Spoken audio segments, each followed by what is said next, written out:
Ukraine was a country for a long time, or one could almost say a country of two halves. There was the kind of the western half of Ukraine, which tended to be more westward looking. You had the sort of the more Russian speaking eastern half of the country, looked more towards Russia, not surprisingly. And there was a kind of a pendulum that swung. If you look at the first 20 years or so of Ukraine's independence, there was kind of a pro-Western leader, followed by a pro-Russian leader, followed by a pro-Western leader, and so on.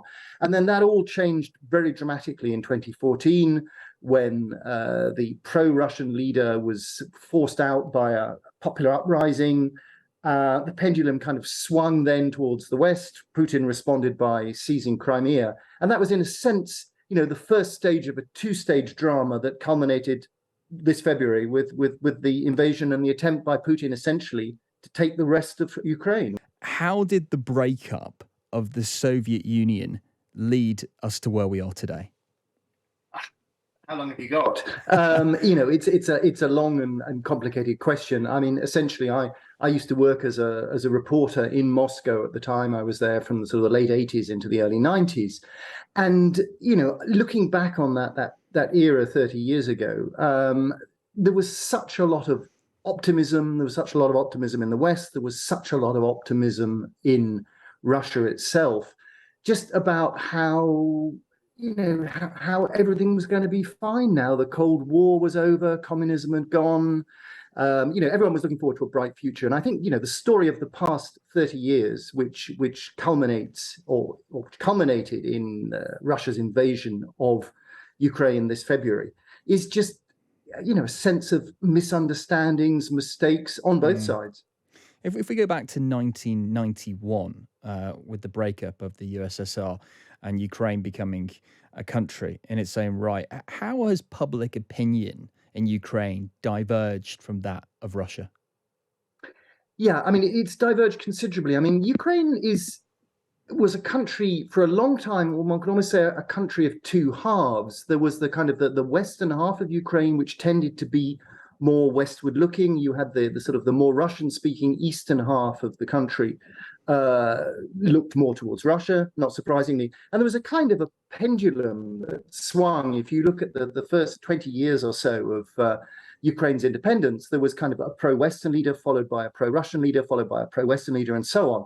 And then that all changed very dramatically in 2014 when the pro-Russian leader was forced out by a popular uprising. The pendulum kind of swung then towards the West. Putin responded by seizing Crimea. And that was, in a sense, the first stage of a two-stage drama that culminated this February with the invasion and the attempt by Putin essentially to take the rest of Ukraine, which, as we've seen so far, he's singularly failed to do. Yeah, Peter, has there been a failure in the West's approach to engaging with Russia in recent history in the last 5 years? I mean, Macron has been continually criticised, hasn't he, in 2022 for continuing to speak to Putin. Was the rest of the West missing the point? Yeah, I mean, there are two schools of thought, I think, that look at the crisis. And one of them says the West essentially has driven Putin to act in this way because they've isolated him, because they've extended NATO towards his border. They've essentially been a threat to him. There's another school of thought that says, no, actually, Putin is a terrible dictator who's gradually consolidated power at home and who's sort of likened repression at home, or coupled repression at home with a very aggressive foreign policy. I mean, I must say I'm inclined more towards the latter school. But I think what one can say is that, certainly as far as Ukraine is concerned, the West kind of got, in a sense, gave Ukraine the worst of both worlds, that it kind of held out the prospect of Ukraine joining NATO as far back as 2008. And then nothing more happened. Even if one looks at sort of discussions immediately before the invasion, the Americans in particular were still not ready to admit Ukraine to NATO. But on the other hand, the Russians could portray Ukraine as being poised to join the alliance. So, I mean, as I write in the piece and as I write in my book, which was sort of, it's drawn from, it was almost like Ukraine had a target painted on its back, and Russia tried to hit that target. No, you finished by writing in your piece today, like former empires before it, Russia must shed its imperial mindset and accept Ukraine and its other former lands have gone their separate ways, and it must learn to define its greatness in terms of its domestic achievements rather than the expense of its neighbors. So, how likely is that? Oof. I mean, it all obviously depends on how the war ends.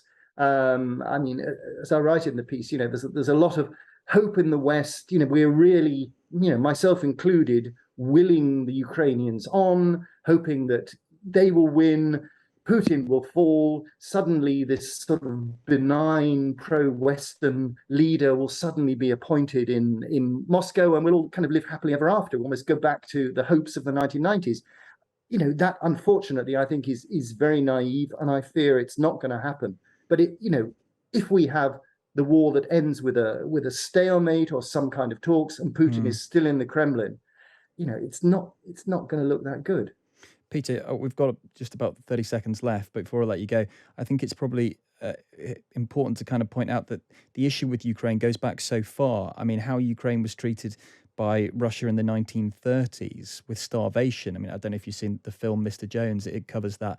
But Ukraine's place in Russian history is full of tensions, isn't it? It is indeed. I mean, it's if you look at the two countries, you look at historians for the two countries, they have completely different views of their respective pasts. And I mean, particularly,